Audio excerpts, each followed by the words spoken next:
Hi guys, welcome to my brand new YouTube channel. ये मेरा बहुत ही पहला व्लॉग है, तो थोड़ा सा नर्वस भी हूँ और बहुत एक्साइटेड भी। अगर आप यहाँ नए हो तो प्लीज़ चैनल को सपोर्ट करना, वीडियो को एंड तक देखना, और अगर व्लॉग पसंद आए तो लाइक, शेयर और सब्सक्राइब ज़रूर करना। आपका एक सपोर्ट मेरे लिए बहुत मैटर करता है। तो चलिए शुरू करते हैं। आज का दिन बिल्कुल प्लान नहीं था, हम बस अचानक डिसाइड किए कि चलो मुंबई चलते हैं, और वो भी दोपहर के 1 बजे हिंजवड़ी से।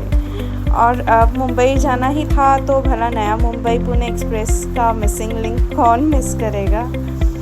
अच्छा, ये मिसिंग लिंक रिसेंटली ओपन हुआ है और महाराष्ट्र के एक इंजीनियरिंग मार्वल माना जा रहा है।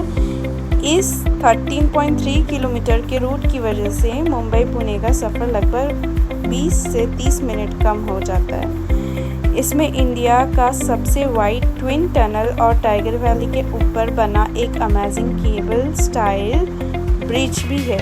सच में ड्राइव करते वक्त ऐसा लग रहा था जैसे हम इंडिया में नहीं, किसी और फॉरेन कंट्री के एक्सप्रेसवे पर ट्रैवल कर रहे हो। एंड गेस व्हाट, हम सिर्फ 3:30 बजे तक मुंबई पहुंच गए। मुंबई पहुंचते ही सबसे पहला चैलेंज था कार पार्किंग। भाई, मुंबई में कहीं भी कार पार्क कर दो और अगर नो पार्किंग हुई तो पुलिस चुपचाप चालान काट देगा और बिल सीधा फ़ोन में आ जाएगा। तो हमें रिस्क ना लेते हुए मरीन ड्राइव के पास एक पे एंड पार्क में कार सेफली पार्क कर दी, और फिर शुरू हुई हमारा असली मुंबई एक्सप्लोरेशन।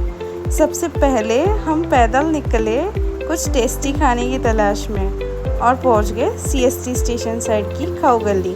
और भाई, वहाँ हमने खाए नूडल्स फ्रैंकी और थोड़ा कुछ ठंडा लस्सी वगैरह वगैरह। इतने यम्मी था ना नूडल्स फ्रैंकी कि क्या ही बताओ। उसके बाद हमने भेल ली और मुंबई की रोड्स पर घूमते घूमते खाते रहे। खाते खाते हम पहुँच गए आज़ाद मैदान। इतनी गर्मी और धूप के बाद वहाँ की ठंडी हवा लिटरली थेरेपी जैसी लग रही थी। सच कहूँ तो वहाँ से उठने का मन ही नहीं कर रहा था। और वैसे ये वही हिस्टोरिकल ग्राउंड है जहाँ मुंबई के हज़ारों बच्चे क्रिकेट प्रैक्टिस करते हैं, और आज के कई बड़े इंडियन क्रिकेटर्स ने भी यहीं से अपनी जर्नी शुरू की थी। थोड़ी देर चिल करने के बाद हमारा अगला स्टॉप था FS शॉपिंग। और भाई साहब, इतने सस्ते और इतने अच्छे कपड़े मिल रहे थे कि मेरा तो शॉपिंग करने का मन ही नहीं, सीधा शॉपिंग मोड ऑन हो गया था। रिज़ल्ट, मैंने लिटरली 4000 रुपीज़ की शॉपिंग कर ली। अब इतना चलने के बाद भूख लगना तो बनता ही था, तो हम पहुंच गए मैकडॉनल्ड्स। इतनी गर्मी में इतना वॉक करने के बाद AC में बैठकर खाना खाने की फीलिंग्स ही अलग होती है। और फिर हम निकल पड़ते हैं गेटवे ऑफ इंडिया की तरफ, क्योंकि भाई मुंबई आकर गेटवे ऑफ इंडिया ना जाओ तो मुंबई वाली फीलिंग ही नहीं आती। लेकिन यहाँ पहुँचते ही एक और चैलेंज हमारा इंतज़ार कर रहा था। Again that car parking. वैसे मुंबई में पार्किंग ढूंढना ही एक टास्क है, लेकिन गेटवे ऑफ इंडिया के आसपास पार्किंग मिलना तो किसी ट्रेजर हंट से कम नहीं है। काफ़ी इधर उधर घूमने के बाद फाइनली हमें पार्किंग मिल ही गई और हम पहुंच गए मुंबई की सबसे आइकॉनिक जगहों में से एक के सामने। लेकिन गेटवे ऑफ इंडिया को देखते ही मेरा दिमाग में हमेशा एक ही बात आती है, 26 नवंबर 2008 को मुंबई पर एक भयानक आतंकवादी हमला हुआ था।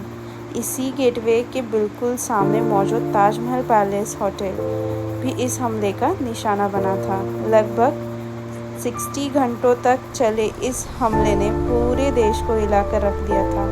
कई निर्दोष लोगों ने अपनी जान गंवाई, लेकिन हमारे पुलिस ऑफिसर्स और सिक्योरिटी फोर्सेस ने बहादुरी से लड़कर देश को बचाया।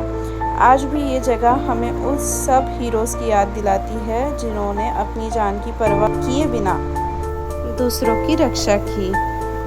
और अगर गेटवे ऑफ इंडिया की बात करें तो इसका भी अपना एक अलग ही इतिहास है। इसका निर्माण 1911 में किंग जॉर्ज पंचम और क्वीन मैरी के भारत आगमन की याद में शुरू हुआ था, और 1924 में ये बनकर तैयार हुआ।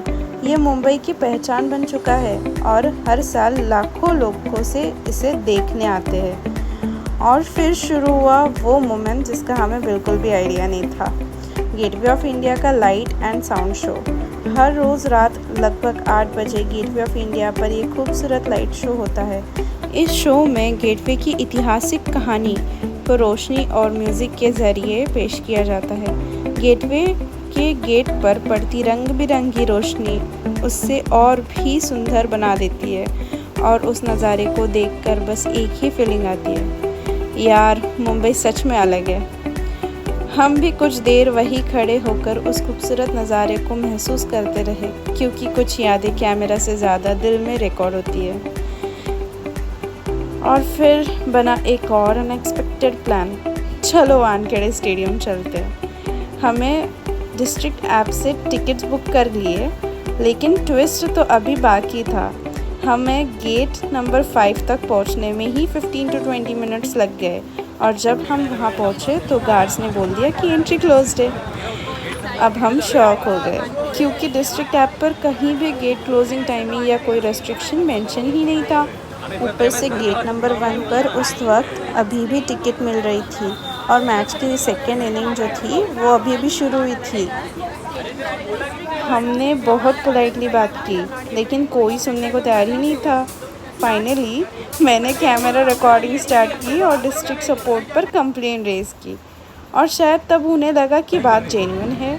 और फिर फाइनली हमें एंट्री मिल गई और जैसे ही हम अंदर गए, ओह माय गॉड, टीवी पर जितना खूबसूरत वानखेड़े स्टेडियम लगता है, रियल लाइफ में उससे भी कहीं ज़्यादा ग्रैंड लगता है। स्टेडियम की एनर्जी, क्राउड का एक्साइटमेंट, चीयर्स की आवाज़, सब कुछ गूज़बम्प देने वाला था।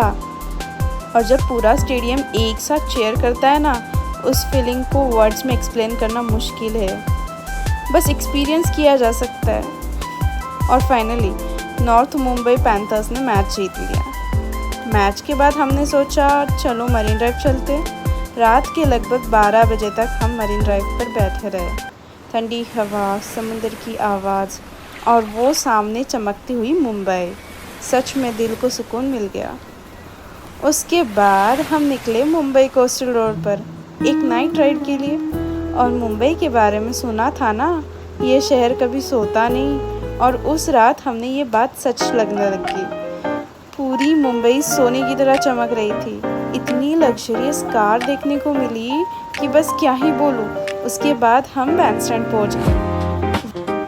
वहाँ हमने शाहरुख खान जी का बंगलो देखा, मन्नत, बहुत ही सुंदर था। फिर हमने डिसाइड किया चलो अंबानी जी का घर भी देख कर आते हैं। सच बताओ तो एंटेलिया हमने दूर से भी देखा था, लेकिन इस बार हमने पास से, एकदम नज़दीक से देखा। लेकिन वहाँ का माहौल जो था ना, क्या बताओ। गेस व्हाट, बाहर इतनी टाइट सिक्योरिटी थी, Z+ सिक्योरिटी। ऐसा लग रहा था कि अगर ज़्यादा इधर उधर किया तो वही पकड़ लेंगे। सिक्योरिटी की वजह से हम ज़्यादा रिकॉर्डिंग नहीं कर पाए, लेकिन एक बात ज़रूर हुई, वहाँ से निकलते वक्त दिल में एक अलग ही पॉजिटिविटी और मोटिवेशन आ गया। और हमने सोचा एक दिन हमें भी अंबानी जी के घर के जैसा बड़ा घर बनाना है। इसी मोटिवेशन के साथ हम पुणे के लिए निकल पड़े और सुबह 7 बजे घर पहुँच गए। सबसे फ़नी बात इतना ट्रैवल करने के बाद भी इतना फ्रेश फील हो रहा था कि सोने का मन ही नहीं कर रहा था। और ऊपर से मेरा वर्क था, तो मुझे ऑफिस जाना था, तो मैडम फिर से मजदूर मोड ऑन करके लैपटॉप लेकर बैठ गई।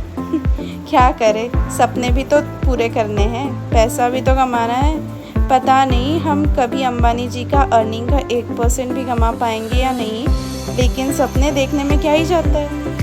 और उन सपनों को पूरा करने के लिए मेहनत करना तो हमारे हाथ में है ना।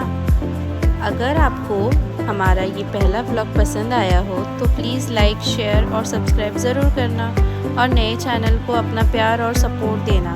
मिलते हैं अगले व्लॉग में, तब तक के लिए बाय बाय।